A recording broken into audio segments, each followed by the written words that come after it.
Welcome. I'm Sue Hagestad, and I'm honored to chair the 34th annual Circle 1000 Founders Celebration. I'm so happy today is finally here. Normally, we'd be together in person, enjoying a delicious brunch in a lovely event space. Just like about everything else over the past year, today's different. We may not be at the Fashion Island Hotel, but I must thank designer Paul Fenner, a longtime supporter of Circle 1000, for bringing a sense of normalcy to today by providing the exquisite florals that you see here on the stage. We're so thankful for Paul's time and talent. Whether you dressed up and prepared your own special brunch, or you're watching in cozy clothes curled up on your couch with a cup of coffee, I hope you enjoy this virtual celebration of success and gratitude. I'm now honored to introduce my friend Lynn Auer, Circle 1000 committee member and underwriting co-chair, to lead the invocation.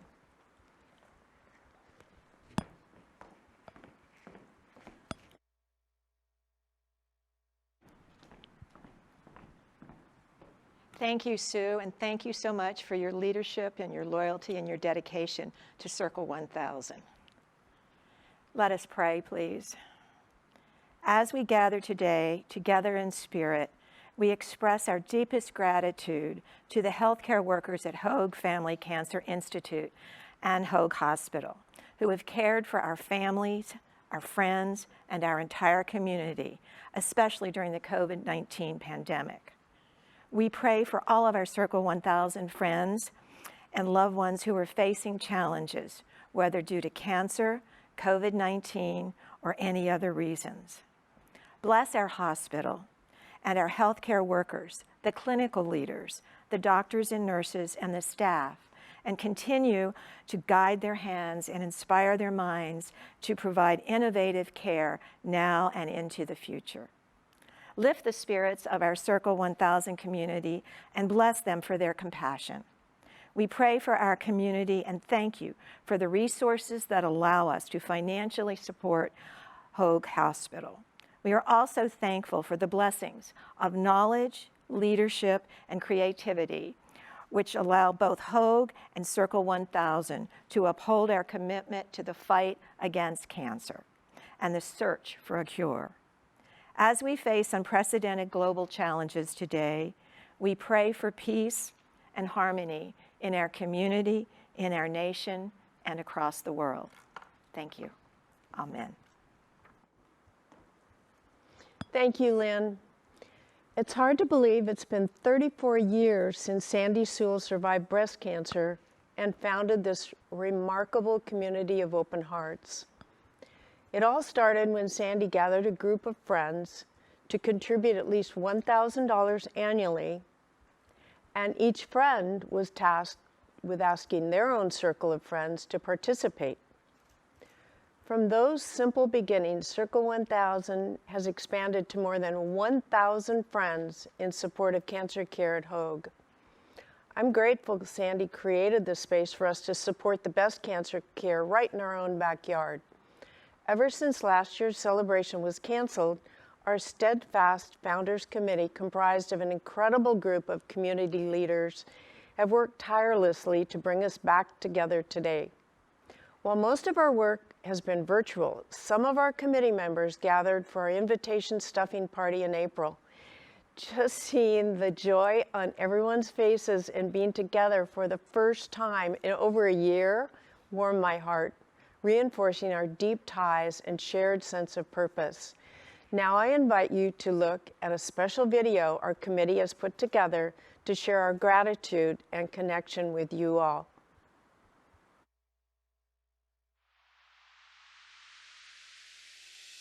Circle 1000 means to me people who care and who are trying to make a difference. To me, Circle 1000 is a way to directly impact your community, do it with good friends and people that care about the same things you do. It is a group of women who are asked to contact their friends and ask for a donation to help the Cancer Center at Hoag Hospital.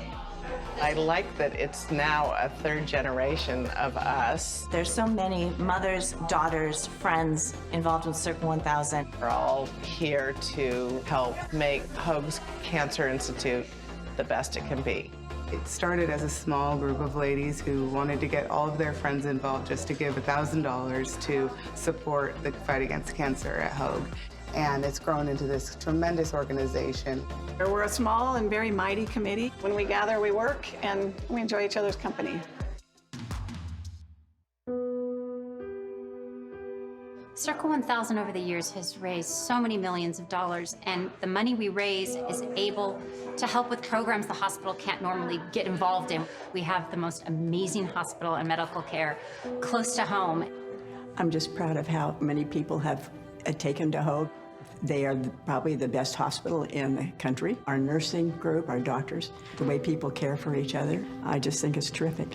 I think Circle 1000 has impacted the community by actually supporting one of our community's greatest resources and helping it grow into the major cancer center that it is today. All of us, in one way or another, either directly or indirectly, have been touched by cancer. We're so fortunate to have a nationally ranked cancer center. It's amazing. There is no way that I could thank our donors adequately. The spirit of this community is magnanimous, and for that I am so grateful. I am just incredibly proud of what my mom and her friends started so many years ago and how much money they have raised for the Cancer Center. It's meaningful for all of us. Thank you so much for your long-time, loyal support of Circle 1000. Thank you. Thank you. Thank you. Thank you very much. Thank you. We are beyond grateful.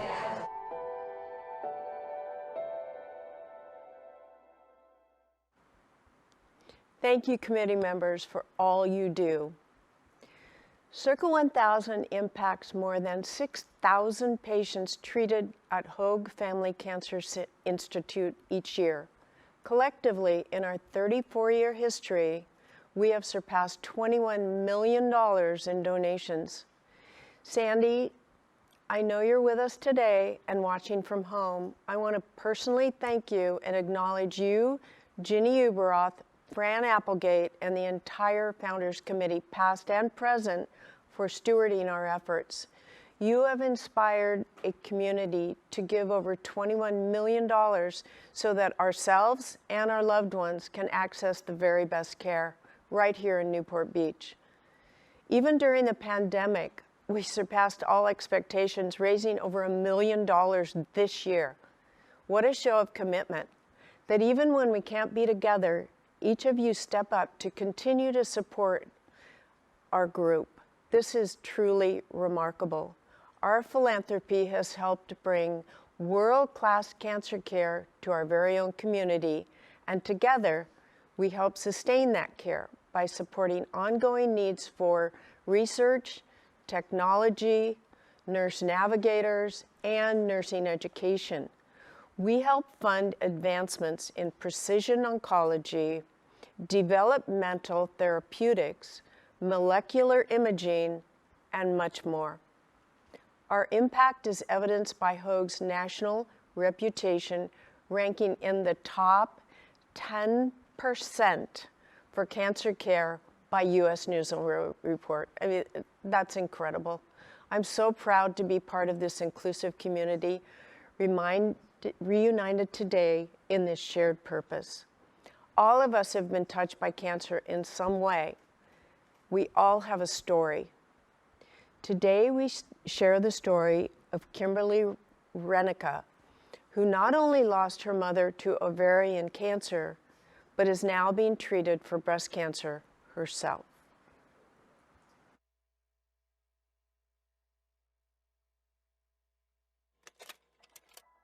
Well, I was born in Portland, Oregon, but I'm a military brat. My dad was in the military, so we were transferred here when I was maybe a year old. So I would say, yeah, I grew up in Orange County pretty much my whole life. I work for the Walt Disney Company. I've been with them for over 27 years.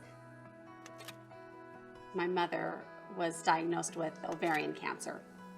Unfortunately, she lost her battle about 2 years ago. But I just remember how great Hoag was with her and her treatment, and I knew that this was going to be the place for me as far as my treatment and who I was going to go to. I'm Kimberly Renika, and this is my story.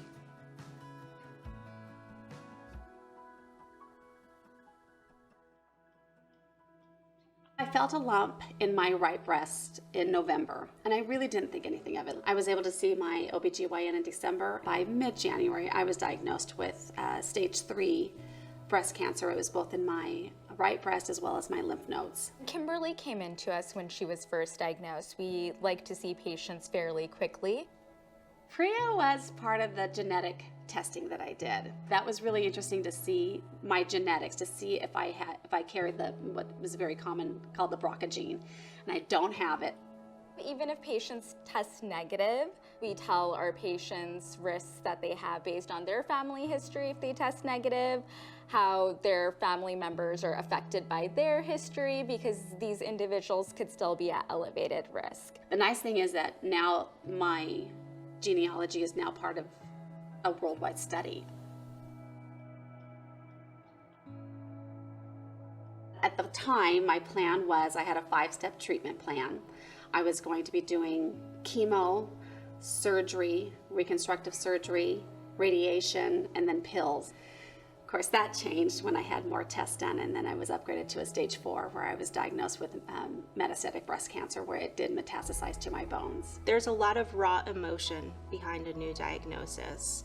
This is absolutely the scariest time in somebody's life. They don't know what's going to happen next. As a navigator, it's really important for me to know that the patient has emotional support, and then reassuring them that we're there every step of the way. I make sure that they have my contact information. I let patients know they can contact me anytime. Not every hospital is lucky enough to have nurse navigators. They really add an extra special touch to the hospital and offer a unique service that most hospitals don't provide. One thing with cancer diagnosis, you get a lot of people like, can I do anything for you? Can I help you with? And I don't think I need any help. I don't know what I need. And so I think with a nurse navigator, they're open to all these opportunities to say, maybe you don't know what you need, but this might be really good for you. Because you just don't really know until you're there. There's a surgeon, there's a doctor, there's an oncologist, there's radiation oncologists. There's so many people that make up a team for patients, and we're really the constant that kind of holds it all together. Kimberly had a lot of information to assimilate with our first meeting, and we met for a good hour and a half and discussed her case in detail. Many patients tell me that they don't feel like a number at Hoag, they feel like a whole person. One thing that I think is great about the Hoag program is that we do have the time to sit with patients, get to know them on a personal level, develop a friendship and a trust, and I think that makes the whole treatment experience a lot better.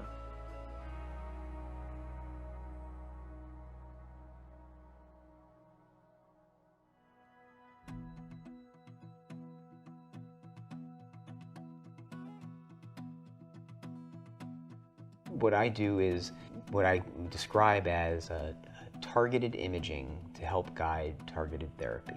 Cancer cells express specific molecules within and on the surface of the cells. We can target those molecules by binding very specific other molecules onto those targets. Because of Dr. Ulaner, my treatment completely changed. I'm no longer having to do surgery or chemo or any of the radiation. I'm now just doing these therapeutics, these 2 pills a day. So if we can use smaller amounts of systemic therapies and reach that stable for a long period of time, then we can really benefit Kimberly, give her a good standard of living, give her a long period of life before the tumor causes her further trouble. I'm still able to do all of the things that I really enjoy doing. I'm still able to do my Pilates. I love camping, but I'm more of the glamper. But with my diagnosis, I probably more enjoy all the things that I am able to do. Personally, I thank the philanthropic community for allowing us to bring trials like this to people like Kimberly. I think, the philanthropic aspect of things has been very important. It's allowed Hoag to offer services that we might not be able to offer otherwise. The Circle 1000 really helps Hoag stand apart from the rest. Between the resources, the Comprehensive Cancer Center, Hoag really is a special place where I think patients really feel that and feel like they're part of a community, not just a hospital. The Hoag Family Cancer Institute is recognized as being among the top 10% of cancer centers in the nation. I think it provides a state-of-the-art care to every single patient that it touches. I think the overall care that I have with Hoag has been tremendous. I think with the support groups, with the doctors, with the nurse navigator, they're looking at me and my journey, and not just so much my treatment, but my life.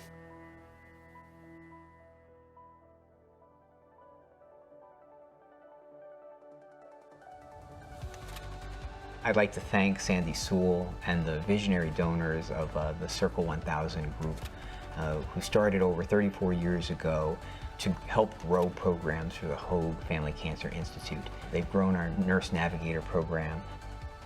They've grown our high-risk genetic counseling program, among many others.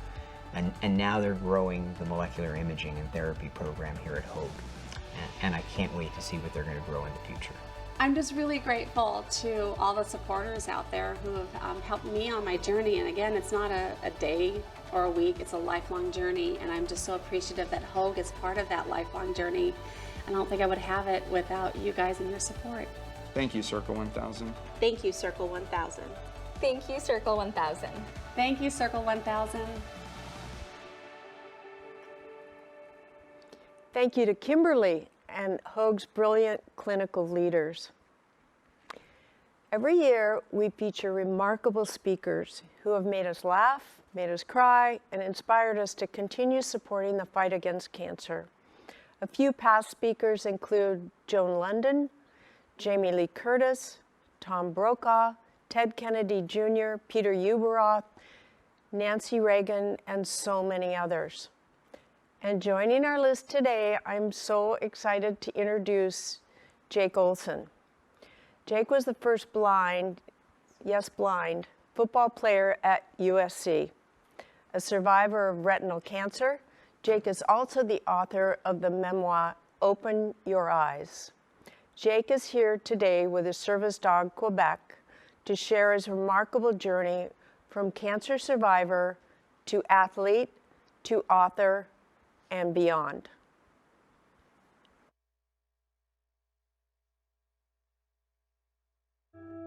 When Jake was 8 months old, doctors diagnosed him with retinoblastoma, cancerous tumors in both eyes.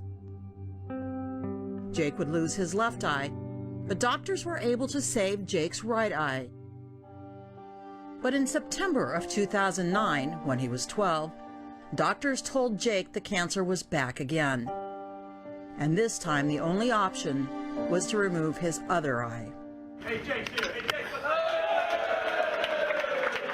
I'm a competitor. I like to prove to myself and others that just because I can't see doesn't mean that I'm not going to play football. Everybody loves you, Jake, and we can't wait for you to come back. As soon as you get back, come see us, okay? All right. You promise? Yep. And those of you who have remained here to see this are seeing something special indeed. Kid grew up as an SC fan, visited Trojan practices. Long snapper, number 61, Jake Olsen. I want just to be an example to others where they can, look at me and then find courage inside themselves to face their fears and face their adversity and go dominate life.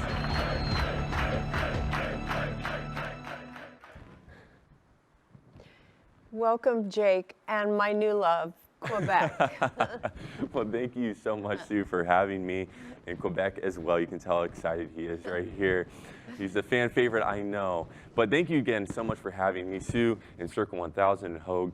It is such an honor to be here, especially you listed those renowned speakers before me. I hope I live up to them, but it is a great time. When you guys asked me to come speak to you, now 2 years ago, unfortunately last year, couldn't happen obviously, but when you asked me, I knew I had to come just because of how special this group of women was, and you guys told me about the foundation, what you guys done over the last 34 years, and I knew I had to be a part of it. It was a long, treacherous journey from Huntington Beach down to Newport. I'm kidding, it wasn't long, but it was treacherous. You should see how my manager drives. I'm glad I can't. It's never good when a blind guy criticizes the driving, you know. No, I'm kidding. He's laughing over there. But I'm so glad that I did make it down here and able to speak to you this morning. Well, as the video said, my story begins when I was 8 months old and I was diagnosed with bilateral retinoblastoma, meaning tumors in both eyes. And the fear with retinoblastoma is that it can move from the retina through the optic nerve into the brain. And then from there, it can move to the rest of the body. And that really becomes a very dangerous situation. And so when the doctors found my cancer, unfortunately, the cancer had grown in my left eye to the point where we couldn't treat it. We didn't want to take the risk of it spreading. And so they immediately had to remove my left eye. They removed the left eye. They take the cancer out, it removes the entire cancer. Obviously, it's the last option, though, because you want to try to preserve the child's eyesight as long as you can, if you can. That wasn't the case in my left eye. However, in my right eye, the cancer was about only half as bad. And as such, we were able to treat it with chemotherapy and some laser treatment, and the cancer did go away, which was awesome. It left me with sight in my right eye. And I grew up with that sight in my right eye. But unfortunately, around the age of 5, during an annual checkup, we went back in and they found, once again, retinoblastoma, that cancer back in the retina of my right eye. And this started a vicious cycle for the really remaining time of my childhood. From about the age of 5 to the age of 12, that cancer returned 8 times. And each time it would return, we would fight it. I was treated up at Children's Hospital Los Angeles. And throughout each time it would come back, again, we fought it with chemotherapy. We fought it with radiation. We fought it with cryotherapy, laser treatment, experimental treatment. Everything we could throw at it, we threw at it. But unfortunately, at the age of 12 years old, back in 2009, that cancer returned for the last time. And unfortunately, this time the doctors told me that we couldn't treat this cancer anymore with chemotherapy. We couldn't treat it with radiation. I had maxed out on both those. I couldn't treat it with localized treatment anymore. It wouldn't work, it wouldn't be effective. And again, in order to save my life, in order to prevent that cancer from spreading to the rest of my body, the removal of my eye was now necessary. But this time, it meant they would be taking my right eye, my only eye, leaving me completely blind for the rest of my life. And that was a very difficult message to hear. Not only because I was 12 being told I'd have to lose my eyesight for the rest of my life, but it was that I just battled this cancer for 12 years. That this cancer had come back 8 times, and each time we fought it with everything we could. And at the end of all of that hard work, I was told I had to lose my eyesight anyways. It was devastating. I remember when I first heard it, I couldn't believe it. I was so frustrated at the fact of what I just told you, that we just had gone through so much that I had to lose my eyesight anyways. Remember, I was so scared as well. I couldn't imagine my life without sight. I didn't know how to live life without sight. Even though I only had eyesight in one eye, I did use that eyesight to live life and to think about how I was going to continue to go to school, how I was going to continue to have fun and play with my friends and be a normal kid. How I was going to live never being able to see another sunset, or I wouldn't be able to see myself graduate from high school. I wouldn't be able to see myself, my wife, my future wife, or my future kids. All those thoughts came rushing in, and it made me very sad. And then I was, again, very scared just of the uncertainty of what my future may bring. So here I was again as a 12-year-old who was sad, who was scared, who was frustrated, who couldn't believe after all this was actually happening. But very fortunately, I was also blessed with a very loving family, a very loving support group, and all the grace in the world. All the grace in the world. You guys saw in that video, one of the things that happened almost immediately after finding out in the fall of 2009 that I was going to have to lose my eyesight is that I was invited up to a USC Trojan practice. Now, growing up in Huntington Beach all my life, I grew up a huge, huge USC fan. Obviously, we didn't have an NFL team for the majority of my life until recently. So growing up in the early 2000s, you loved USC football. Isn't that right, Sue? So when I found out I was going to go blind, again, it was in the fall, my parents asked me, hey, what do you want to do in the last month and a half of your eyesight? I want to see as many USC games as I can. And that wish reached head coach Pete Carroll at the time, and he made my experience much more than just seeing USC games, but I was able to be an honorary member of that team that fall as a 12-year-old, and that was a really, really awesome experience that I will never, ever be able to repay Coach Carroll for the grace he extended both my family and me. I was able to do a lot of other cool things around that time, including sitting courtside a Lakers game, playing Pebble Beach, being able to see the beautiful Monterey coast while playing golf up there, which is very special. I was just so blessed. But eventually that day did come in November where they would remove my right eye, and it was a very tough day, as you can imagine. And obviously that surgery occurred, and I remember coming home that day. I remember leaving the hospital and really realizing that I was at a crossroads, and there was two options and two choices I could make that would really determine the direction of my life. And the first option was I could go home, I could feel sorry for myself. I could say, you know what, I never wanted this to happen, and since it did happen, since life did treat me unfairly, I'm gonna sit here and pout about it for the rest of my life and feel like life cheated me, feel like everything cheated me, and I'm gonna sulk on the couch. And to be honest with you, sometimes that did feel like what I deserved, or what would have been the easiest choice. And I knew, though, at the end of the day, that choice did not lead to a prosperous life. That it was never, ever going to make me happy. It was never going to make me feel fulfilled, and that choice never does for anyone. The second choice, although it'd be harder, is going home, admitting, yes, this is something I never wanted to happen.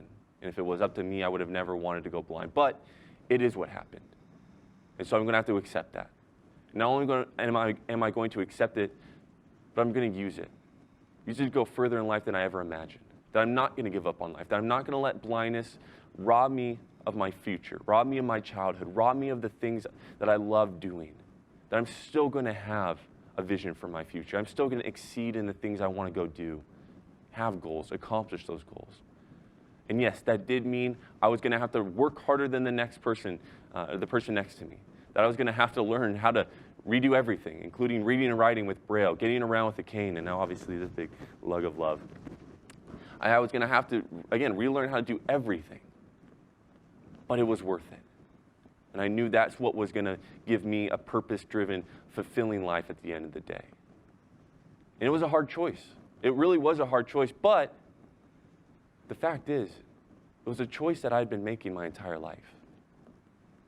And because of that, it was an easier choice than you are even thinking right now. You see, because I went through cancer for 12 years, I'd been making that choice my entire life. Throughout my entire childhood, for those 12 years battling that cancer, I made a daily choice that cancer wasn't going to rob me of my childhood, that it wasn't going to rob me of my joy, it wasn't going to rob me of my happiness. I was going to continue to push through that adversity, to see it on the other side. And that's what I want to talk about today, is how cancer, living with cancer for 12 years, growing up with that cancer, actually set my life up for amazing opportunities to be the man I am today. And what I call that is finding the setup in the setback. See, overcoming adversity for me is really recognizing that in every setback, there's a setup waiting to happen. See, I learned that every day is a miracle waiting to happen, and these miracles can happen in the midst of the setback or directly because of the setback. I could ask each of you right now to think of a setback that is currently occurring in your life. It could be cancer, it could be something else. I know for a lot of us it was COVID for a year and a half. If you treat that setback as permanent, as immovable, if you've already made up in your mind right now that that setback will stop you from achieving what you want to achieve, that is going to end your life, ruin your life, then I hate to break it to you, but you're right. And that's exactly what that setback will do. It's a self-fulfilling prophecy. And I get it, those setbacks weigh heavily in your mind. Look, my setbacks weighed heavily in my mind as well. But when you realize that those setbacks can produce setups, that those setbacks, you can leverage those setbacks to bring you higher than you ever imagined, that they can open up doors that would have never been opened, that they give you perspective that you never would have had, those setups become real, and they become powerful. If you believe that, you're right as well. It's a self-fulfilling prophecy. See your setbacks as setups.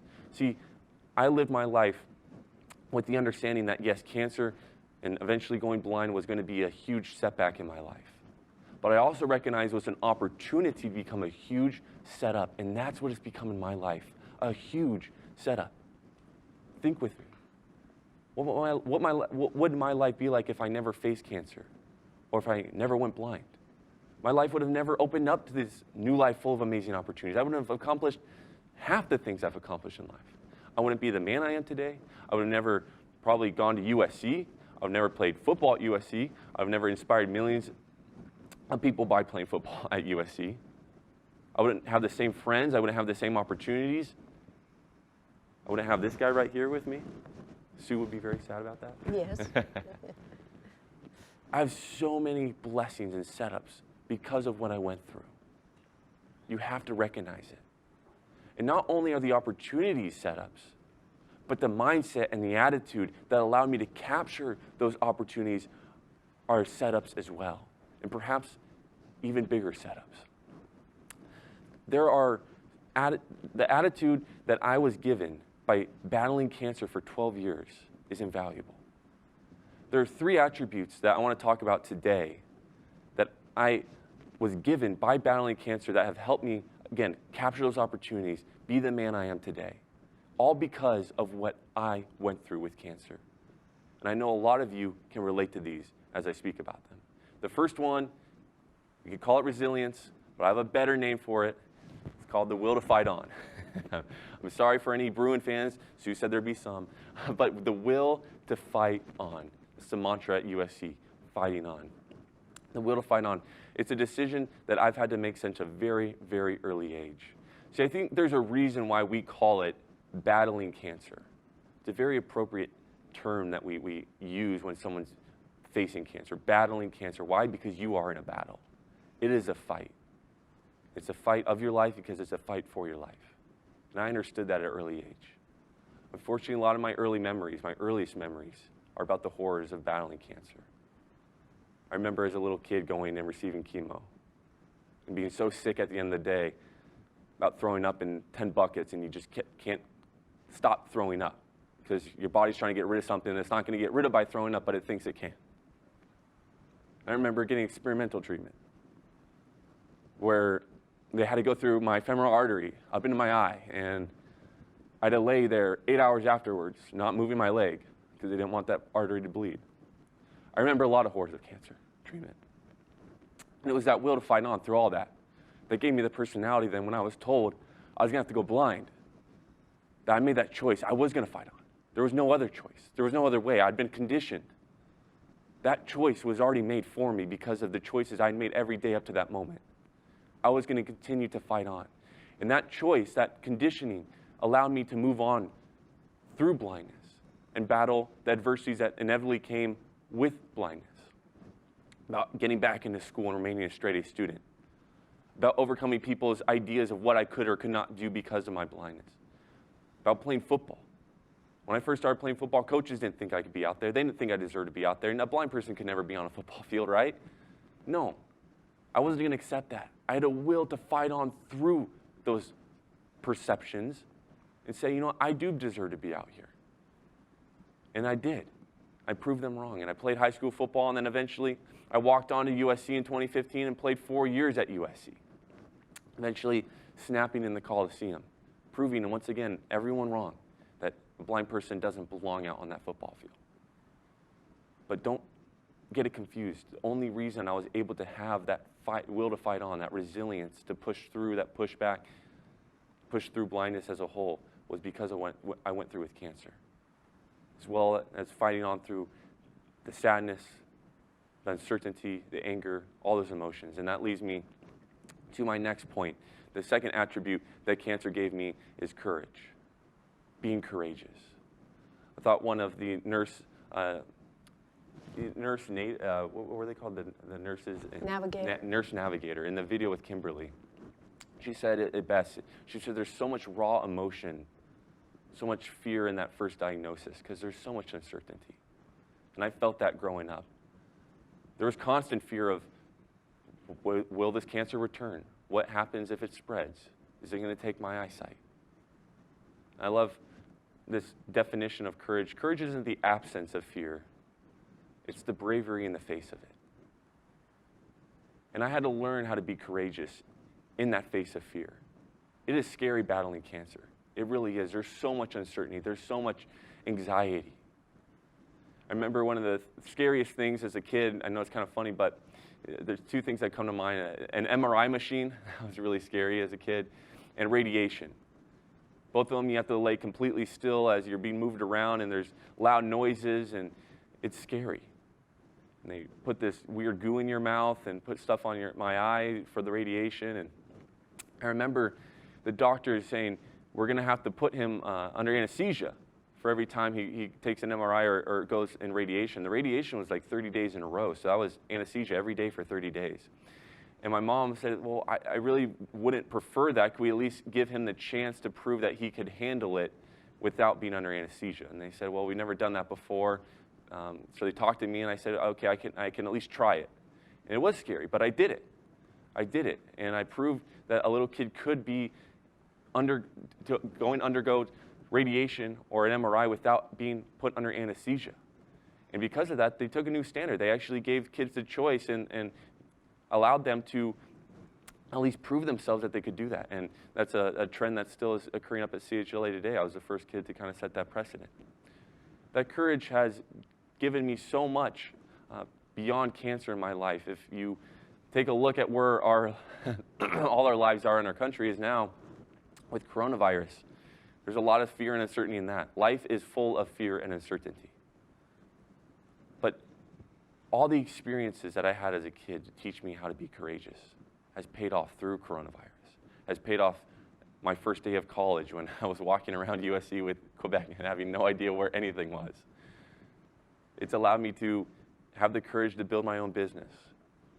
Recently, it gave me the courage to move out on my own into my own apartment for the first time in my life. Having courage is a big blessing in life, and I credit to battling cancer is what gave me that.